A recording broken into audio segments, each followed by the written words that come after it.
המדע הוא דבר מדויק, כי כשחוקרים דברים ומוצאים שהם נכונים, אז הם נכונים, בגלל שמצאו שהם נכונים.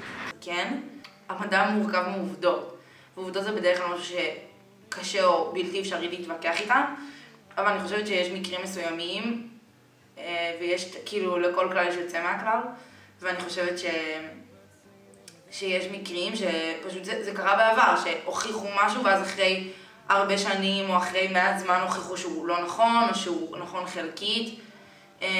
ואני גם חושבת שבגלל שיש עוד המון דברים שלא גילו, אז זה קצת קשה להגיד שהמדע הוא מדויק באופן מושלם. ברובו, כן? יש מחקרים אמינים שנעשו הרבה פעמים, הם יותר אמיתיים מדתות ומאמונות תפלות ודברים ללא ביסוס. המדע מדויק כי בעצם עושים מחקרים בשביל להראות את הדברים המסוימים בכל מיני תחומים, ברפואה ובהכל בעצם, כאילו ברפואה ובמלא מלא תחומים שבעצם עושים מחקרים כדי לראות מה באמת נכון או כדי לתת טיפולים נכונים וכל מיני דברים כאלה.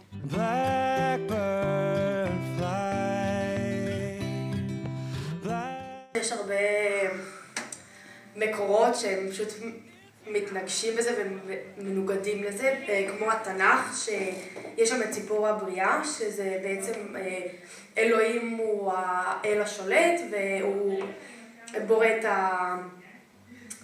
הצמחים ואת האורות, ובין שמיים לארץ, וזה. אני לא חושבת שזה בהכרח בא בניגוד, אני לא חושבת שמי שלא מאמין בדת או באמונה כלשהי, אמונה תפלה כלשהי, מאמין במדע והפוך.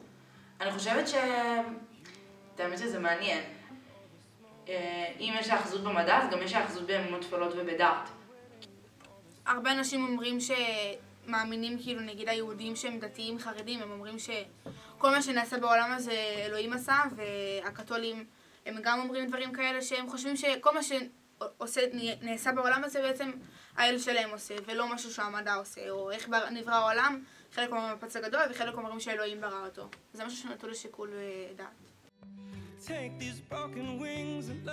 חרטא. בזבוז זמן. מעניין. מי שמאמין בתנ"ך, אז הוא די הולך לכיוון התנ"ך ולא למדע. עושים הרבה דברים בשביל להראות שהדברים האלה נכונים, במקום לעשות את הדברים האלה הרבה פחות כסף, הרבה פחות זמן, ולהגיע לאותן תוצאות נכונות. יש משהו בזה שהעולם שלנו בנוי מהמון המון דברים, שחלקם גילינו, אבל אני בטוחה שאת רוב הדברים אפילו עוד לא גילינו. אז זה מעניין וזה מסקרן, זה תמיד, עם מדע אז תמיד יש טעם לעוד. Take these sunken eyes and learn to see. No.